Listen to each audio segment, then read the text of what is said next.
I'll watch this video on my phone. I'm like, why not watch it on here? It's kind of deep. Everything is alleged. I've heard something similar in the past.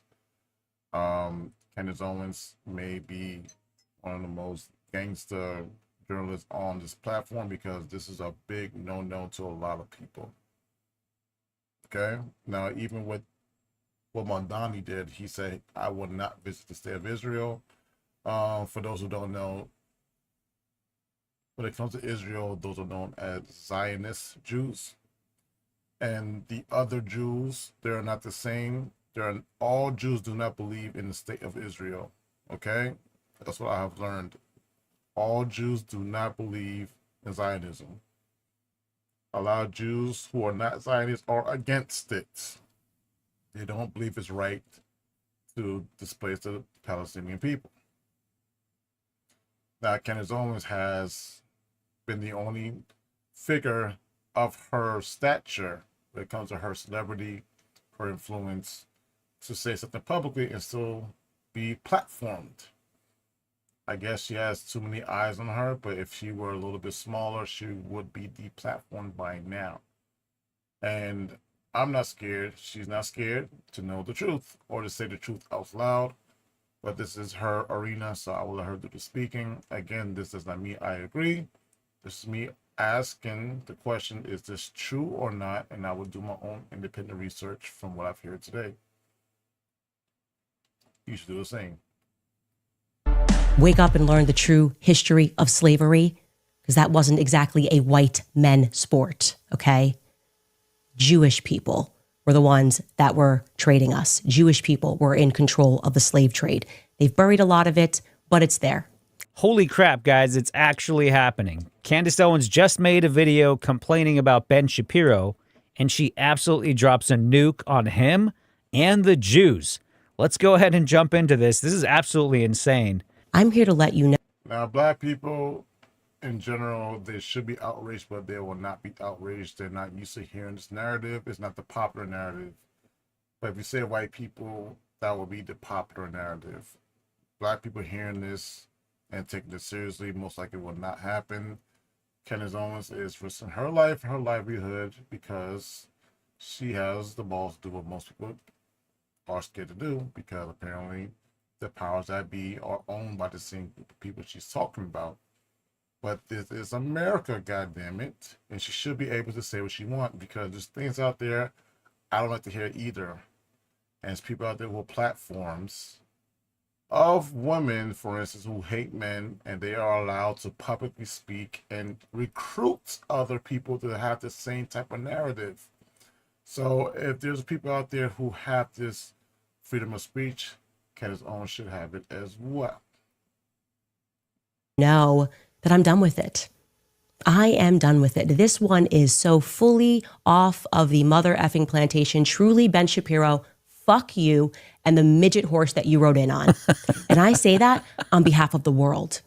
I know you're going to get applauded by Konstantin Kisin and Andrew Christ is King Clavin and all of the people, the men who have to keep applauding what you do like you're a 4-year-old to make you feel good. But the rest of the world can't stand you. You're obnoxious. You have... That's true. Everybody I know says they have a visceral response whenever they see Ben Shapiro. I don't watch Ben Shapiro. I mean, people are absolutely disgusted by that guy. Absolutely no values that exist outside of the Talmud. You describe yourself as a Talmudic Jew, and I've learned what's in that Talmud, and I encourage other people at home to learn what is in that Talmud so that you know what Ben thinks of you, because he doesn't just hate me, he hates you too, white men. He hates all black people, okay? If he's following the rules of the Talmud, I mean, when I say hates, they think that we're animals, that they have a right to own us, that they have a right to make us worship them, that they have a right to lie to us, that they have a right to sue us and take everything that we have, that they have a right to deceive us, that they have a right to treat Charlie the way that he treated Charlie while he was alive, only to then try to defraud. So the Talmud, which is Talmud, sorry, Bible. Okay, I asked it, does the Talmud look down upon black people?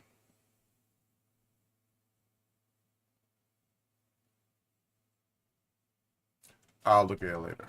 The population into thinking that he is somehow a part of his legacy, that he somehow cared about Charlie Kirk and cares to protect the people that are working at Turning Point USA. Goodbye, Ben. Goodbye. The question is, how much more money is Ben Shapiro going to spend to make people think that he's popular? How many more articles is his father going to write under a pen name, Hank Berrien of the Daily Wire, under the pen name Hank Berrien, as he wrote while Ben was at Breitbart before he... Yeah, most of those articles online, they use these She is exposing the hell out of this name. pen names or whatever because, you know, they're trying to hide their names. I wonder why. And a lot of them don't actually hide their names. If you pull up these articles and you look up the author, you're going to find out something where it always leads back to these people. Just saying. Why is it always, whenever you see anything divisive being written on the... Again, this is an opinion channel, and this is their opinion, so this is alleged. And I'm saying it because I have not got monetized yet, but I want to be monetized, so don't come after me. This is a freedom of speech channel. I have viewpoints people don't like. I'm going to express over time, and that's just how the world works. People don't see everything you want to hear. That's just how it is. internet, you look at the author, it's them. Turned his back and betrayed them too, because that is his nature. He's one of these belly creatures, sliver on. The question is, how many more weeks and years do we have to keep pretending like Ben Shapiro is relevant? It's an open-ended question. Of course, what followed Ben Shapiro on stage is somebody who Charlie Kirk loved very much and who he fought for to the very end against the Jewish donors who were pressuring him, some of them because Ben Shapiro insisted that they do. Take a listen to what Tucker Carlson had to say when he hit the stage. The prediction that, at some point when Republicans took power again, which I did everything I could, to help, and really felt that was important. I still think, I was right. But I really thought that the impulse to deplatform people, or even to use the word platform as a verb, which it's not, it's a noun, don't steal my nouns, deplatform and denounce. Why haven't you denounced somebody else? The whole Red Guard cultural revolution thing that we so hated and feared on the left that we did everything we could to usher in a new time where you could have an actual debate. I mean, this kind of was the whole point of Charlie Kirk's public life. And I think that he died for it. I really believe that. And I know a lot about it because the last several months of Charlie's life were devoted in part to arguing about this event, in fact, this speech, in fact, my speech here. Right before Tucker was speaking here, Ben Shapiro came up on stage and started talking about how it's everyone's duty to deplatform people who criticize Jews or Israel, and they should be shut down effectively. Tucker Carlson comes up and says Charlie Kirk thought the exact opposite of that, and he believes he died for it. So if we connect those dots, who do you think killed Charlie Kirk? So Tucker Carlson is actually telling you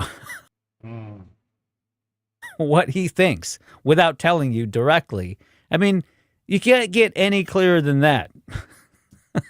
Asked me to do earlier this year, this summer, and was immediately put under just immense pressure from people who give money to Turning Point, I would assume good people, but who wanted him to take me off the roster.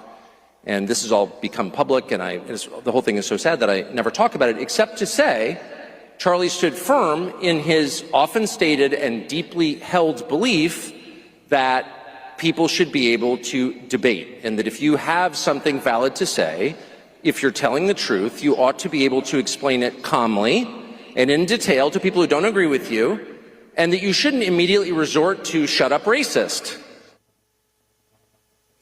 That is Charlie Kirk's true legacy, and that is Charlie Kirk's true friend, just as I was and am and will continue to fight and ask questions about who killed Charlie Kirk.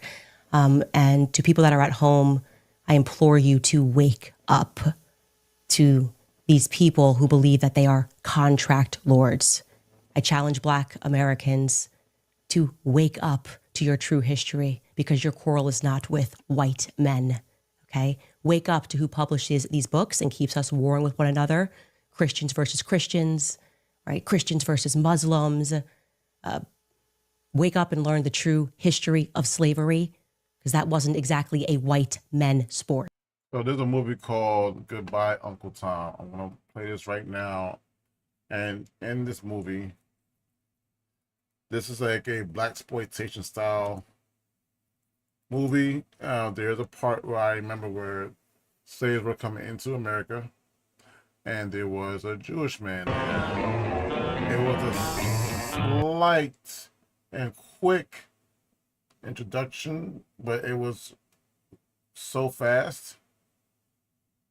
I mean, I'm probably not gonna see it right now. I just remember seeing it in the movie. It was like, this movie was so weird. This movie is about real historical facts that happened from a first person perspective, first person point of view, something like that, of someone who was actually enslaved, I guess, or witnessing the enslavement of these Black Africans turn into. Is this over here? Scrotum? Foreskin? Hey, now what is this? A flag raisin? Come on, put that black snake away. Their mothers tie your... All right, go ahead. All right, I can't find it right now, but I'll look at it another day. Yeah. Okay. But again, what she's saying is not my first time hearing this. I'm hearing this because I'm hearing this now because it's becoming a conversation to some people. There's people who still don't know about the Arabic slave trade. Keep that in mind, that is still going on in 2025. Okay. So there's a lot of part of history people just don't know. They choose to ignore. They are afraid to say it out loud. Jewish people were the ones that were trading us. Jewish people were in control of the slave trade. They've buried a lot of it, but it's there. What? We got to do our research. Bro, listen, a lot of us already know this, right? But no, the frick people don't. At least people that I know, because since they were children, they were told they were just the white man. That's all they heard. A European Christian white man. It's not entirely wrong. The majority of that is true. But the hidden figures in the story, thanks to the internet, is starting to come to life now. So no, the majority of people don't know what this alleged historical fact is. So stop saying most people don't. No, they don't. nobody with this amount Because if they did, this would not be a big deal, but it is a big deal. All right? Use your common sense. following or an audience has actually come out and publicly said this, right? It is absolutely out there. If you just look, have the curiosity to look a little further past the surface of what you're being told, you will absolutely find this. The slave ships, a lot of them were owned by Jewish people. It goes deeper than that, okay? The East India Trading Company, look into it, all right? I don't want to go into the whole thing here, but if you're interested, absolutely look into this, and you're going to find out things that are going to lead you to understand that you've been lied to. You've been lied to this entire time, and it was specifically done to divide black and white people. This race war is designed to divide and conquer. See, if white and black people are constantly at each other's throats, well, they're not going to be paying attention to what they're doing, right? It's pretty simple. I mean, it's the simplest trick in the book, and we've been falling for it. Well, when I say we, I mean the majority of the country, okay? There is no real race war. I've been saying this forever. It's manufactured, and they're the ones manufacturing it. Why? Because they're the ones who are truly guilty. They're also shifting blame over to white people. It was white people who were behind the slave trade. Was it? Was it? All right. Look into it. And you can find it. I think all of us need to wake up to this because it's making me absolutely sick that he is so bold that he dare sit near Charlie Kirk's chair, that he dare grace that stage when Charlie Kirk knew exactly what Ben Shapiro was and will always be. So again, on your belly, Ben Shapiro. We'll be back after a brief break. Oh my God, this is one of the biggest nukes I've ever seen. Like in the media space, this is absolute nuclear shit right here. But it gets worse. Let's go ahead. We're going to go closer to the end. I think it's at around 54 minutes. Let's see what she's going to say here. She's answering questions, and it's crazy. It's Thank you. And I feel that way. I feel like all of this is us just breaking the shackles. Like there have just been mental shackles that have been put on us, telling us we have to stay in line, that we have to accept this, that we have to believe in this arbitrary authority.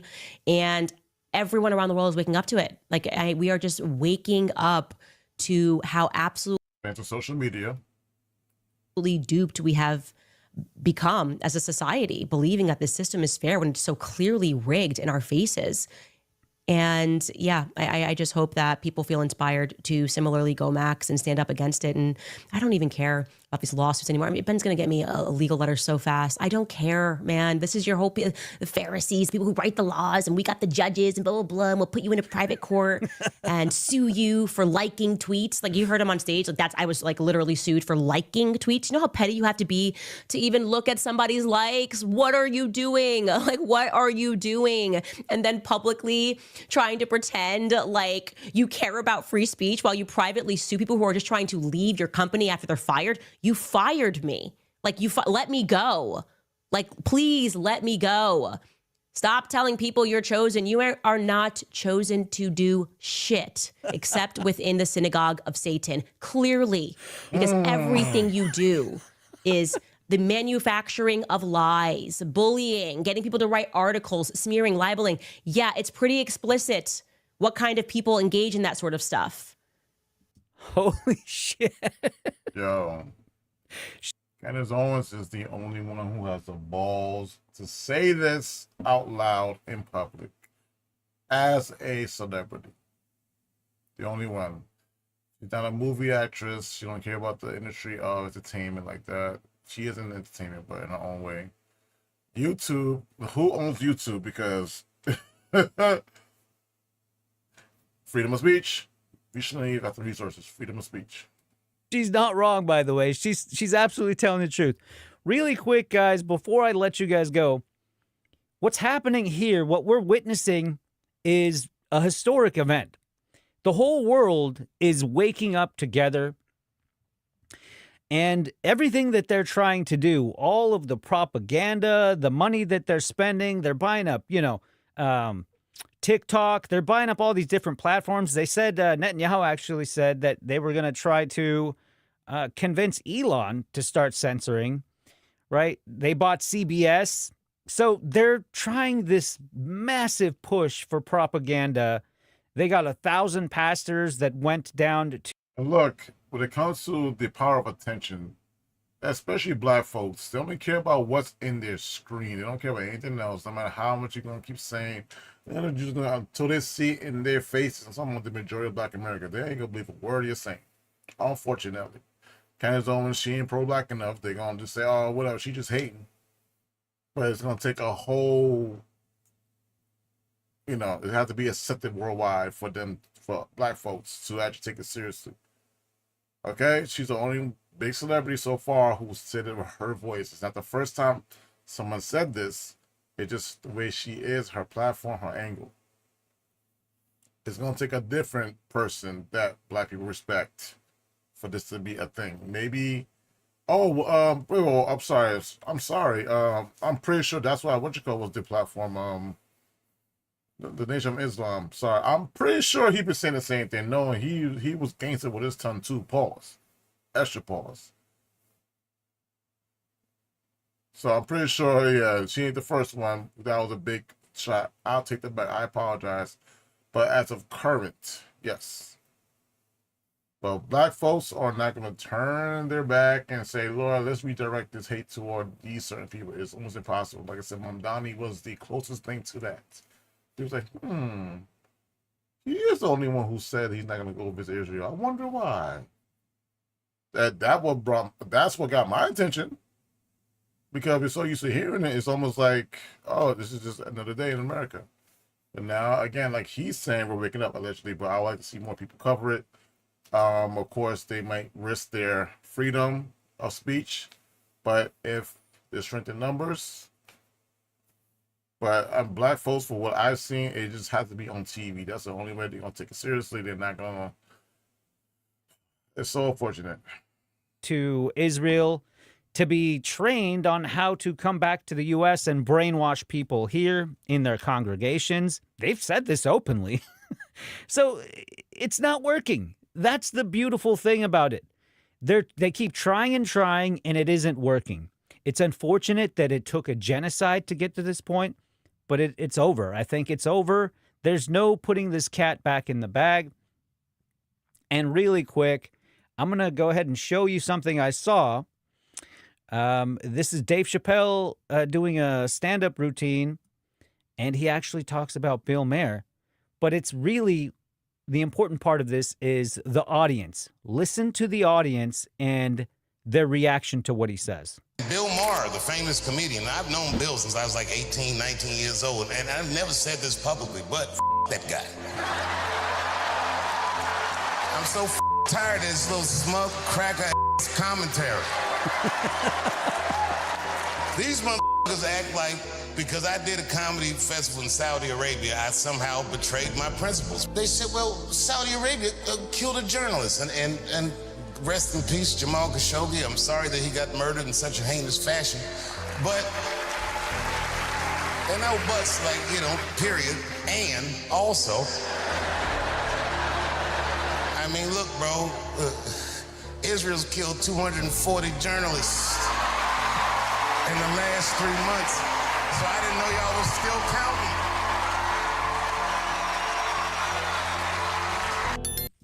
That audience right there, that's everything you need to know.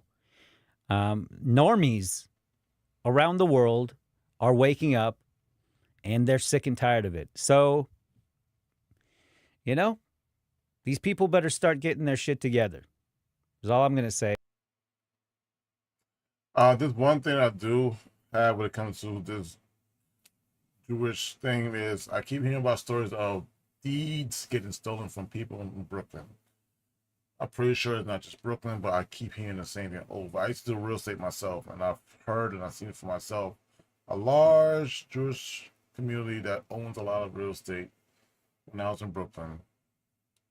But again, the deed theft, that conversation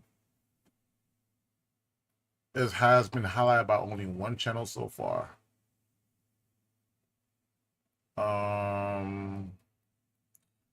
We Woke Now. Check them out.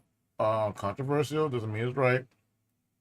But so far, this is the only channel who has highlighted this whole thing. This is not, look, I go after anyone who's doing something wrong.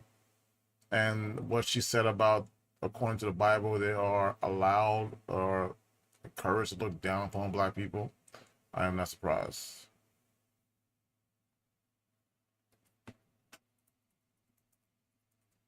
I'm trying to look at the video I saw.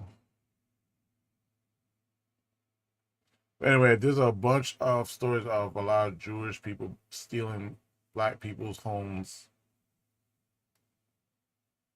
Black homeowners in Brooklyn are fighting with See what I mean? what they call ongoing Never saw this video before. deed theft. They say residents are losing their homes and they're not getting justice.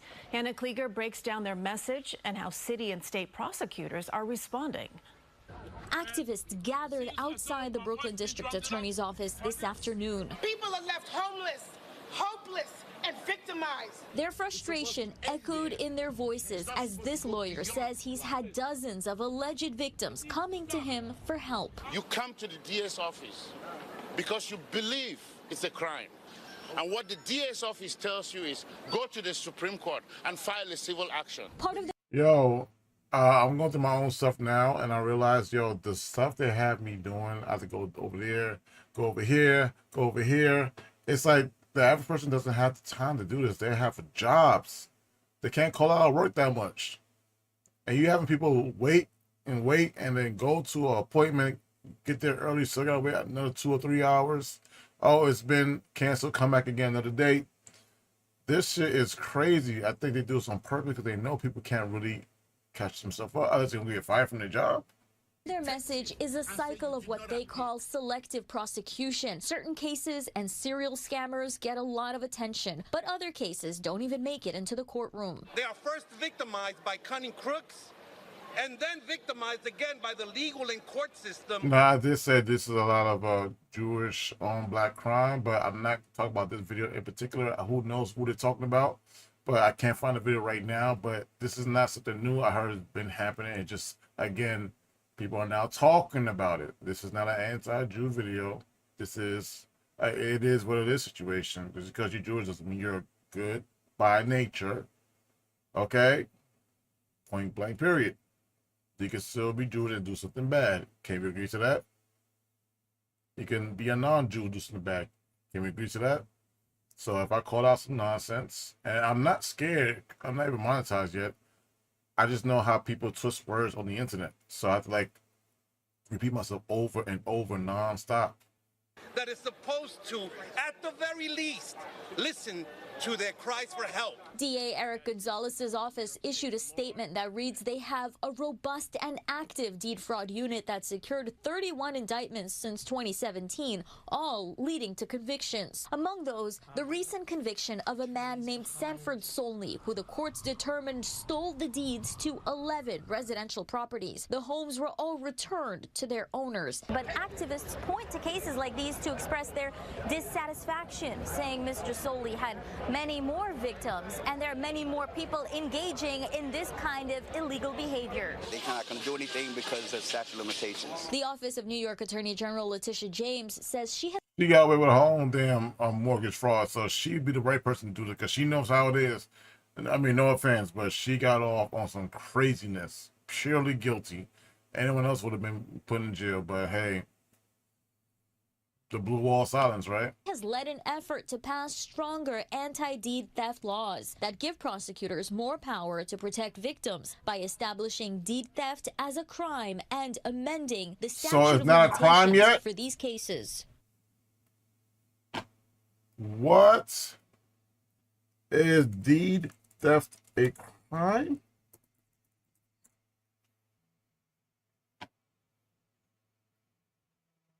It is now recognized as a crime in New York. That means it was not crime before. Wow. Woo!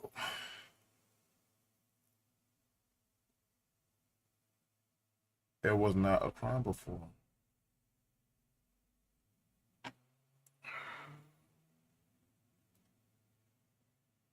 Interesting. Hannah, please explain why these cases are so hard to bring to court. Among many things, activists say the burden of proof is high, and sometimes the paperwork can technically be in order, even if it was signed under manipulative or coercive circumstances. So the intent of fraud can be difficult to prove. And the other argument is there are questions about whether these cases should be tried in criminal or civil court, which, as we know, can get very expensive for homeowners facing financial challenges. That is crazy. So they know they don't have the time or the resources to really fight. So they do it anyway, assuming that they won't have the ability to follow all the way through, all the way, because they have money being wasted. So they pick on the small guy. The fact that deed theft is now, as of last year, to be taken seriously shows you this was an effort by the people committed the crime in the city to overlook these things. Now, I understand that justice may take a long time. There's parts in the world where people were not allowed to drive a car. They're doing it now. But how preposterous has it had to be for people to go through something as colossal as having your damn house stolen to now being taken seriously in 2024, 2025? Why is it taking so long? Typically, what I learned from the Salem witch trials is the higher ups do not care what happens to the regular people until it happens to them. When it happens to them, then they change the law, because typically they're like, they're just complaining, it's messed up, can't do nothing about it. But until it's comes at their doorstep, that's when they want to change the law. What does that mean? That means that, unfortunately, if you want a law to pass, the people who control the law need to feel that same pain, because until then, they will not really acknowledge that pain. They probably think you're complaining. And I'm assuming the reason why it's a deed theft now is because someone of power probably got their deed stolen. Or maybe they didn't. Maybe it's just time because social media made it popular. Who knows? Disheartening. It is now finally a crime after all this time.